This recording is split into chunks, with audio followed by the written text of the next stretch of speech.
Hi, hello, isang magandang umaga, tanghali, hapon, gabi sa inyong lahat. Anong oras man ninyo napapanood ang video ito? Tayo po muli itutunghayan ng pagbasa para naman sa araw po ng Biyernes, June 7, 2024. Hahanguin natin ang mabuting balita sa Ebanghelyo ni San Juan, Kabanatang 11, mga talatang 31 hanggang 37. Nooy araw ng paghahanda at ayaw ng mga Hudyo na manatili sa krus ang mga bangkay sa araw ng pamamahinga sapagkat dakila ang araw ng pamamahingang ito.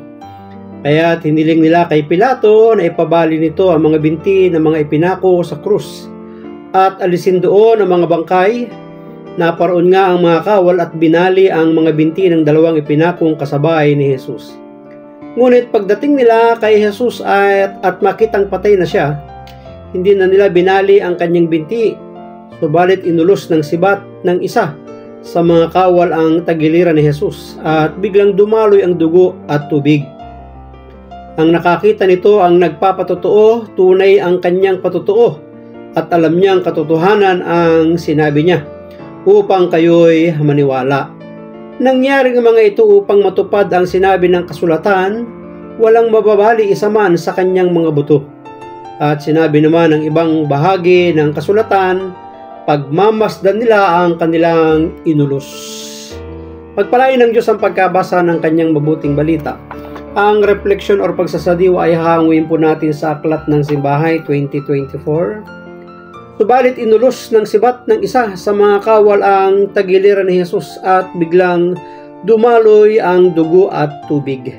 Ito ay pagkatapos makitang siya ay patay na, hindi na binali ang buto ng kanyang binti.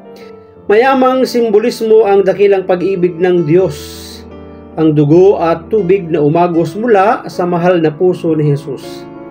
Ang dugo ang pag-aalay niya ng sarili na walang pasubali na ipinagdiriwang natin tuwing nag-aalay tayo ng banal na misa. Ang tubig naman ang panibagong buhay kay Kristo sa sakramento ng binyag. Makikita natin po yung sakripisyo ng ating Panginoon hanggang sa siya'y malagutan ng hininga. Ang kanyang pisikal na katawan ay patuloy pa ring sinasaktan, ngunit napakadakila ng pag-ibig ng Diyos sa atin. Dalawa itong mahalagang bakas ng tagumpay ng pag-ibig ng Diyos na naisakatuparan ni Kristo sa pamamagitan ng kanyang misteryong Paskwal.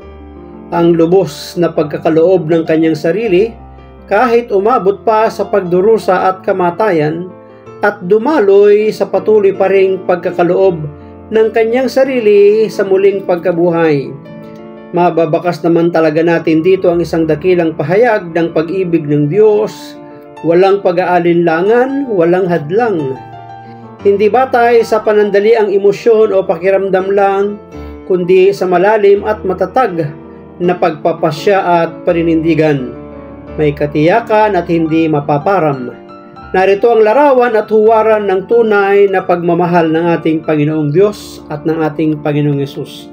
Kung si Jesus sa Garden of Gethsemane ay umatras sa kanyang kakaharaping pagdurusa, kamatayan, siguro walang kabuluhan ang lahat ng atin pong ginagawa. Subalit sa kanyang malabis na pag-ibig, ibinigay niya ang kanyang buhay para sa iyo at sa akin. Ngunit sa ikatlong araw siya'y muling nabuhay, sabi ng Aklat ng Roma, tayo kasama niyang nabuhay sa panibagong buhay. Kaya nga bilang sukli, palit, or sinasabing tumbas, bagamat hindi natin kayang tumbasan, tapatan ang pag-ibig ng Diyos, ay ipakita natin ang ating pagsunod at paglilingkod para sa Kanya. Kaya nga pagnilayan, palagi ang pag-ibig ng ating Diyos, ng ating Panginoong Yesus na walang kondisyon, walang sawang ibinubuo sa atin.